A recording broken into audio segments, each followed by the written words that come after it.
Hello friends, I hope आप सभी अच्छे होंगे। इस वीडियो में हम प्लांट ग्रोथ एंड डेवलपमेंट की बात करने वाले हैं, जिसमें हम डेवलपमेंट के बारे में डिस्कस करेंगे। लास्ट वीडियो में हमने ग्रोथ के बारे में जाना था, ग्रोथ के फेजेस जो होते हैं उनके बारे में हमने जाना था। तो अगर आपने वो वीडियो नहीं देखी तो नीचे डिस्क्रिप्शन में आपको लिंक मिल जाएगा, आप वहाँ से चेकआउट कर सकते हैं। साथ ही साथ बायोलॉजी सीरीज़ की अगर आप वीडियोस देखना चाहते हैं तो पूरी की पूरी प्लेलिस्ट आपको बनी हुई हमारे चैनल पर मिल जाएगी, आप वहाँ से चेकआउट कर सकते हैं। वीडियो को शुरू करने से पहले अगर आप इसका PDF चाहते हैं तो प्लीज़ हमें इंस्टाग्राम पर फॉलो कर लें। इंस्टाग्राम का लिंक नीचे आपको डिस्क्रिप्शन में मिल जाएगा। तो चलिए इस वीडियो को शुरू करते हैं। यहाँ पे सबसे पहले हम बात करने वाले हैं कंडीशंस ऑफ ग्रोथ की, क्योंकि फेजेस ऑफ ग्रोथ की बात हम लास्ट वीडियो में कर चुके हैं। अब हम ऐसी कंडीशंस देखेंगे जो कि प्रमोट करती हैं ग्रोथ को। किसकी ग्रोथ को? तो प्लांट की ग्रोथ को जो प्रमोट करती हैं। अगर बात की जाए तो सबसे ज़्यादा एसेंशियल एलिमेंट्स क्या हैं ग्रोथ के लिए? तो वाटर, ऑक्सीजन और न्यूट्रिएंट्स। ये 3 एसेंशियल एलिमेंट्स हैं जो कि एक प्लांट को ग्रो करवाने के लिए हमें चाहिए, राइट। अगर बात की जाए वाटर की तो वाटर काफ़ी जगह पे हेल्प करता है, जैसे कि अगर सेल्स की ग्रोथ हो रही है और सेल्स की जो इनलार्जमेंट है, राइट, सेल्स को बड़ा होने में कौन हेल्प कर रहा है? तो वाटर हेल्प कर रहा है, राइट। सेल्स के एक्सटेंशन में, राइट, ग्रोथ एक्सटेंशन जो प्लांट है उसकी जो ग्रोथ है वो कैसे होगी? तो वो खुद को एक्सटेंड करेगा तभी ग्रोथ होगी, राइट। तो इसमें कौन हेल्प कर रहा है? वाटर ही हेल्प कर रहा है, राइट। साथ ही साथ जो एंजाइमेटिक एक्टिविटीज़ हैं जो कि एक प्लांट के अंदर हो रही, राइट, वो कौन करवा रहा है? उनके लिए एक मीडियम कौन प्रोवाइड करवा रहा है? तो वो वाटर ही प्रोवाइड करवा रहा है, राइट। और ये क्यों चाहिए एंजाइमेटिक एक्टिविटीज़? तो ग्रोथ के लिए ये चाहिए, राइट। उसके बाद ऑक्सीजन की बात करें तो लास्ट वीडियोस में जहाँ पे हमने अपना पूरा फोटो रेस्पिरेशन डिस्कस किया हुआ है, तो वहाँ पे हम ये बहुत अच्छे से जान चुके हैं कि किस तरह से ऑक्सीजन बन करके बाहर निकलती है। तो ये हमें पता है कि ऑक्सीजन जो है वो हमारी मेटाबॉलिक एनर्जी जो प्लांट की ग्रोथ एक्टिविटीज़ के लिए चाहिए उसको रिलीज़ करने में ये हेल्प करती है। तो ऑक्सीजन एक इम्पॉर्टेंट एलिमेंट है। उसके बाद न्यूट्रिएंट्स की बात की जाए तो मैक्रो और माइक्रो दो तरह के एसेंशियल एलिमेंट्स जो हैं वो प्लांट की ग्रोथ के लिए हमें चाहिए होते हैं। बात की जाए तो जो ये मैक्रो और माइक्रो एसेंशियल एलिमेंट्स हैं ये क्यों चाहिए? For the synthesis of protoplasm, right. Protoplasm के सिंथेसिस के लिए हमें चाहिए और ये जो है वो एक सोर्स ऑफ एनर्जी की तरह एक्ट करते हैं, राइट। और इन एडिशन अगर इन तीनों को छोड़ करके बात की जाए कि वाटर, ऑक्सीजन और न्यूट्रिएंट्स को छोड़ के बात की जाए तो और क्या चाहिए? तो ऑप्टिमम टेम्परेचर जो है वो पौधे को चाहिए, राइट। ऑप्टिमम टेम्परेचर उसको मिलेगा, उसके फेवरेबल कंडीशंस उसको मिलेगी तो उसकी ग्रोथ जो है, उसका सर्वाइवल रेट जो है वो ज़्यादा हो जाएगा, राइट। और साथ ही साथ अगर इन्वायरमेंटल सिग्नल्स की बात की जाए तो लाइट, ग्रेविटी और जो भी अदर फैक्टर्स हैं जो कि प्रभाव डालते हैं प्लांट की ग्रोथ के ऊपर, राइट। तो ये अगर कम मात्रा में होगा, ज़्यादा मात्रा में होगा तो कहीं ना कहीं जो फेजेस हैं या स्टेजेस हैं ग्रोथ की उनको ये अफेक्ट करेगा, राइट।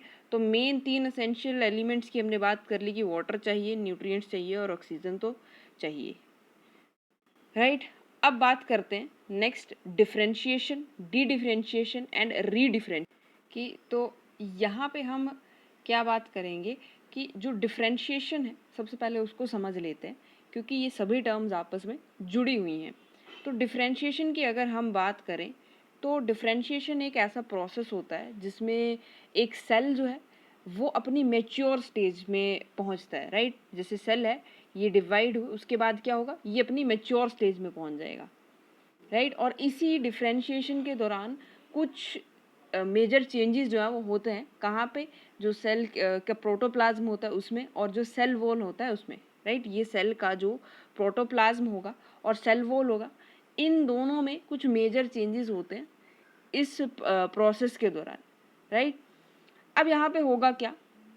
अगर हम एक एग्जाम्पल ले लें तो ट्रैकेरी एलिमेंट का एग्जाम्पल अगर हम ले तो यहाँ पे क्या होगा कि जो प्रोटोप्लाज्म होता है वो अपनी जो कैपेसिटी है, या फिर हम ऐसा बोले कि जो ट्रैकेरी एलिमेंट्स होते हैं सेल्स के, उनके अंदर वो अपना जो प्रोटोप्लाज्म है उसको लूज कर देते हैं, राइट। उन्होंने अपना प्रोटोप्लाज्म लूज़ कर दिया और क्या डेवलप कर लिया, एक strong elastic lignocellulosic secondary cell wall जो है वो उन्होंने अटेन कर ली अपना प्रोटोप्लाज्म लूज़ करके। अब ये लेग्यूनोसेलुलिक क्या है, तो लेग्यूनोसेलुलिक का मतलब होता है एक ऐसा पॉलीसेकेराइड, जैसे कि अगर हम बात करें तो सेल वॉल किसकी बनी होती है, सेल्यूलोज की बनी होती है। यहाँ पे सेल्यूलोज और हेमी सेल्यूलोज दोनों की सेल वॉल बनी होती है, एक एरोमेटिक पॉलीमर बन जाता है जिसको कि लाइग्निन कहते हैं। तो उसकी यहाँ पे आपको देखने को मिलेगा कि ये जो वॉल्स हैं वो स्ट्रॉन्ग इलास्टिक और सेल्यूलिक सेकेंडरी सेल वॉल्स बन जाती हैं, राइट। अपना प्रोटोप्लाज्म वो लूज कर देता है। अब ये क्या करेंगे, तो ये पानी को ज़्यादा से ज़्यादा लॉन्ग डिस्टेंस तक पहुंचा सकते हैं अपने आप को, जब वो इस तरह से मॉडिफाई कर लेगा तो, राइट। ये एक तरह की मॉडिफिकेशन ही है, राइट। तो डिफरेंशिएशन में क्या हुआ कि उसके प्रोटोप्लाज्म, सेल के प्रोटोप्लाज्म और सेल वॉल में कुछ मेजर चेंजेस हुए। जैसे कि अगर हम ट्रैकरी एलिमेंट का एग्जांपल लेकर के चल रहे हैं, तो ट्रैकरी एलिमेंट जो होते हैं, जो सेल्स होते हैं जिनके पास ट्रैकरी एलिमेंट है, वो अपनी प्रोटोप्लाज्म लूज कर देते हैं और वहाँ पे एक बहुत ही strong elastic lignocellulosic secondary cell wall जो है वो बन जाती हैं। अब इनका फ़ायदा क्या है कि ये दूर तक, लॉन्ग डिस्टेंस तक, राइट, प्लांट जितना भी बड़ा हो जाए लॉन्ग डिस्टेंस तक ये जो पानी है वो पहुंचा सकते हैं, चाहे जैसी भी कंडीशन हो, राइट। तो ये है डिफरेंशिएशन कि यहाँ पे जो सेल है वो अपनी मेच्योर स्टेज तक पहुंचा, राइट, और उनमें उनके जो सेल वॉल है और जो उसका प्रोटोप्लाज्म है वहाँ पे कुछ मेजर चेंजेस हुए। अब बात करेंगे डी डिफरेंशिएशन की। तो यहाँ पे क्या होगा कि अब जो डिफरेंशिएटेड सेल्स थे हमारे पास, राइट, हमने क्या कहा था कि डिफरेंशिएटेड सेल्स जो होते हैं वो अपनी मेच्योर स्टेज तक पहुँचते हैं, राइट। अब जब कोई सेल मेच्योर स्टेज तक पहुँच जाता है तब उसके पास जो डिवाइड करने की जो कैपेसिटी है, राइट, वो लूज़ कर देता है। अब अगर उसने अपनी कैपेसिटी लूज़ कर दी है तो यहाँ पे क्या होगा, क्योंकि वो कैसा डिफरेंशिएटेड सेल हुआ। अब हम बात कर रहे हैं डी डिफरेंशिएशन की, तो ये जो सेल है जो अपनी कैपेसिटी लूज कर चुका था, इसके पास डिवाइड करने की कैपेसिटी दोबारा आ जाएगी, राइट। और ये कैसे आएगी, तो कुछ सर्टेन कंडीशंस वहाँ पे ऐसी बन जाएंगी कि इसको डी डिफरेंशिएशन करनी पड़ जाएगी। जो मैच्योर सेल है वो अपनी डिवाइड करने की कैपेसिटी लूज कर चुके होते हैं, लेकिन डी डिफरेंशिएशन एक ऐसी कंडीशन है, कुछ ऐसी सर्टेन कंडीशंस वहाँ आ जाती हैं कि सेल जो है वो डी डिफरेंशिएशन करता है, मतलब कि ऐसे सेल्स डिवाइड करना शुरू कर जाते हैं जो कि अपनी कैपेसिटी लूज कर चुके हैं, राइट। इस फिनोमिना को ही डी डिफरेंशिएशन कहा जाता है। अगर यहाँ पे एक एग्जाम्पल के तौर पे देखा जाए तो इंटरफेस्कुलर कैम्बियम और कॉर्क कैम्बियम जो है वो एक फुली डिफरेंशिएटेड पैरेन्काइमा सेल्स बनाते हैं, राइट। अब ये पैरेन्काइमा सेल्स क्या है, कॉर्क कैम्बियम क्या है, तो ये जब हम प्लांट सेल्स के बारे में पढ़ेंगे तो वहाँ पे हम बहुत अच्छे से इसको डिस्कस करेंगे। फिलहाल के लिए आप ये याद रख लीजिए कि डिफरेंशिएशन में क्या हुआ था कि मैचुरेशन हुई थी सेल्स की, और मैच्योर सेल्स जो होते हैं वो अपनी कैपेसिटी लूज कर चुके होते हैं, और डी डिफरेंशिएशन में वो जो लूज कर चुके अपनी कैपेसिटी को लूज कर चुके वाले सेल हैं वो दोबारा एक अपने अंदर कैपेसिटी रीगेन कर लेते हैं कि वो सेल्स को डिवाइड कर पाएँ, और यही फिनोमेना डी डिफरेंशिएशन कहलाता है, राइट। अब बात करेंगे रीडिफरेंशिएशन की। अब हमने डिफरेंशिएशन सेल्स में क्या देखा था कि वहाँ पे रीगेन हो रही है कैपेसिटी डिवाइड करने की, कि सेल्स जो है वो डिवाइड कर रहे हैं, राइट। लेकिन रीडिफरेंशिएशन में ये जो डी डिफरेंशिएटेड वाला सेल है ये अपनी कैपेसिटी दोबारा लूज कर देगा और मैच्योर हो जाएगा। Got that. सबसे पहले डिफरेंशिएशन हुई, ये सेल था, ये मैच्योर हुआ, राइट। ये कैसा हुआ, ये मैच्योर हुआ। मैच्योर होने के बाद इसने अपनी कैपेसिटी लूज कर दी। जो जनरली होता है कि डिफरेंशिएशन होती है और सेल्स मैच्योर होते हैं, सेल्स मैच्योर होने के बाद अपनी जो डिवाइड करने की कैपेसिटी है वो लूज कर देते हैं, लेकिन फिर कुछ सर्टेन कंडीशंस आई और डी डिफरेंशिएशन हो गई। मतलब कि जो सेल अपनी कैपेसिटी लूज कर चुका था उसने अपनी कैपेसिटी रीगेन कर ली और वो दोबारा डिफरेंशिएट करने लगा, वो दोबारा डिवाइड जो है वो करने लगा, राइट। अब नेक्स्ट जो रीडिफ्रेंशिएटेड वाली स्टेज आई या रीडिफ्रेंशिएशन जब हुई, तो वहाँ पे जो सेल जिसने अपनी कैपेसिटी को रीगेन किया था वो दोबारा से अपनी कैपेसिटी को लूज़ कर देगा और कैसा हो जाएगा, दोबारा मैच्योर सेल बन जाएगा, राइट। इस फिनोमिना को रीडिफ्रेंशिएशन कहा जाता है। तो ये तीनों की तीनों आपस में जुड़ी हुई हैं, लेकिन फिर भी हमें पता होना चाहिए कि किस तरह से चीज़ें हो रही हैं, राइट। नेक्स्ट चलते हैं डेवलपमेंट। तो डेवलपमेंट क्या है? डेवलपमेंट ऐसा कह सकते हैं कि जब कोई, अगर मैं किसी ह्यूमन के एग्जाम्पल लेकर के चलूँ, राइट, कि एक बच्चा है, वो अपने जब तक वो मरा नहीं या जब तक उसकी डेथ स्टेज नहीं आई, तो उसके दौरान उसमें जितने भी चेंजेस आए वो सभी की सभी क्या थी, उसकी डेवलपमेंट थी। सेम एज सीड्स में भी ऐसा ही होता है, या मैं कहूँ प्लांट्स में भी ऐसा ही होता है कि एक सीड से लेकर के जब तक उसकी सेमेंस मतलब कि डेथ स्टेज नहीं आ जाती प्लांट की, राइट, तो उस दौरान जितने भी चेंजेस उसके अंदर हुए हैं वो सब क्या थे, वो पूरी की पूरी उसकी डेवलपमेंट थी, राइट। अब एक ये पिक्चर देख करके हम लोग समझने की कोशिश करते हैं कि ये सब पूरा पूरा सीक्वेंस जो है डेवलपमेंट का वो कैसे होता है एक प्लांट सेल के अंदर, राइट। सबसे पहले एक मेरिस्टेमेटिक सेल था, राइट, ये डिवाइड किया और क्या बना, न्यू सेल बना। इसी तरह से बहुत सारे सेल्स जो है वो बनते रहते हैं, राइट। ये क्या थी, प्लाज्मेटिक ग्रोथ थी। अब न्यू सेल बनने के बाद हमने बात की थी कि सेल्स की इनलार्जमेंट भी होती है, राइट, मतलब कि एक्सपेंशन होगी। इनलार्जमेंट होने के बाद हमने क्या देखा कि डिफ्रेंशिएशन हो रही है, कि सेल्स कैसे हो रहे हैं, मैच्योर हो रहे हैं।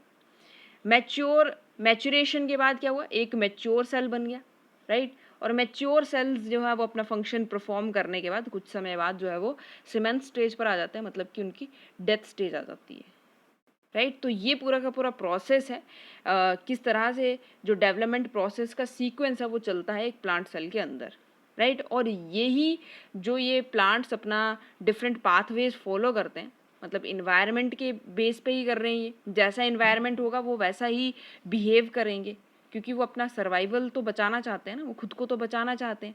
तो different kind of phases of life, different kind of structures जो भी वो अपने पूरे लाइफ के दौरान बना रहे हैं, जो जैसा भी वो रिस्पॉन्स कर रहे हैं, राइट, ये पूरा का जो प्रोसेस है, ये जो एबिलिटी है कि वो खुद को ढाल लेते हैं, या जो चेंजेस वो स्ट्रक्चर जो वहाँ पे हमें देखने को मिल रहे हैं, ये पूरे के पूरे क्या कहलाते हैं, प्लास्टिसिटी, राइट। जैसे कि अगर एग्जाम्पल के तौर पे ले लिया जाए तो हिट्रोफिली हमें देखने को मिलती है काफ़ी प्लांट्स में, जैसे कॉटन हो गया, कोरिएंडर हो गया। तो अगर कोरिएंडर की बात करें तो ये है उसकी जुवेनाइल स्टेज, यहाँ पे आपको इस तरह से उसका पत्ता देखने को मिलेगा, लेकिन जब वो अडल्ट हो जाता है तो एक ही ब्रांच पे आपको इस तरह से 3 पत्ते देखने को मिलेंगे, राइट। तो ये क्या है, ये प्लास्टिसिटी है कि वो अपने पूरे लाइफ के दौरान, राइट, अपने पूरी लाइफ के दौरान वो कुछ चेंजेस कर रहा है, कि पहले उसके एक ब्रांच पे सिर्फ एक ही पत्ता था, लेकिन अडल्टहुड तक पहुंचते पहुंचते वो कैसा है, 3 पत्तों में चेंज हो गया, राइट। और अगर हैबिटेट की बात की जाए तो अगर टेरेस्ट्रियल हैबिटेट का कोरिएंडर आप देखेंगे तो ऐसा दिखेगा, लेकिन वहीं पे अगर वाटर हैबिटेट का देखेंगे तो वहाँ पे पत्तों की जगह पे आपको ब्रांच लाइक स्ट्रक्चर दिखेगा, राइट। तो ये जो एबिलिटी है उनकी कि वो एनवायरनमेंट के हिसाब से कैसे स्ट्रक्चर्स डेवलप कर ले रहे हैं, राइट, कैसे डिफरेंट पाथवेज को वो फॉलो कर रहे हैं, तो ये पूरी की पूरी जो एबिलिटी है इसको प्लास्टिसिटी कहा जाता है, राइट। इसका बहुत अच्छा एग्जाम्पल है हिट्रोफिली, ये आप याद रखेंगे।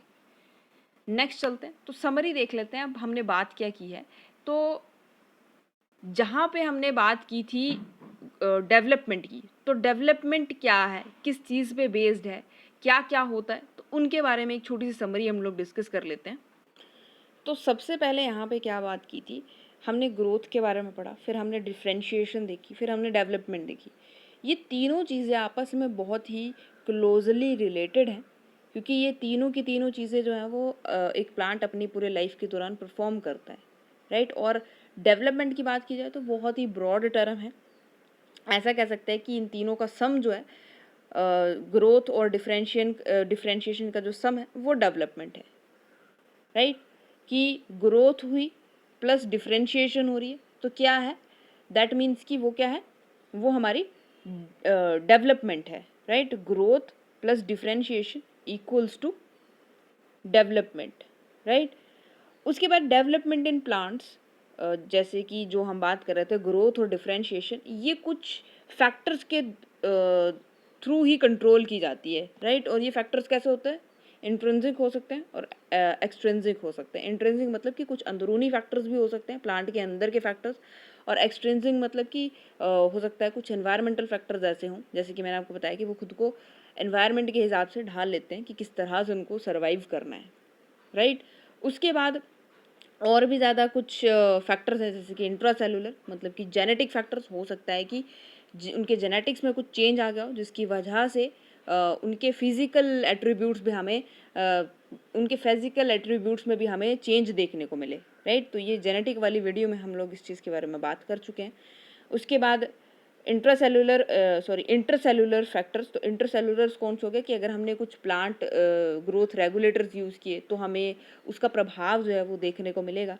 इसके अलावा टेम्परेचर, वाटर, ऑक्सीजन, न्यूट्रिशन, इसकी हम लोग बात कर ही चुके हैं, राइट। तो ये कुछ फैक्टर्स हैं जो कि प्लांट की ग्रोथ को अफेक्ट करते हैं अपने तरीके से। और सिंपली अगर हम बात करें डेवलपमेंट की, तो डेवलपमेंट क्या है, हम याद रखेंगे कि ग्रोथ, राइट, जो फेजेस ऑफ ग्रोथ हमने फर्स्ट वीडियो में डिस्कस किया था, और साथ ही साथ डिफरेंशिएशन, राइट। तो फ्रेंड्स आज के लिए सिर्फ इतना ही। आई होप आपको वीडियो पसंद आया होगा। प्लीज़ लाइक ज़रूर कर दीजिए अगर आपको चीज़ पसंद आती है, और सब्सक्राइब कर लीजिए हमारा चैनल अगर आप और इसी तरह की वीडियोस जो है वो चाहते हैं। और इसी तरह से हमारे साथ बने रहिए, और थैंक्स फॉर वॉचिंग।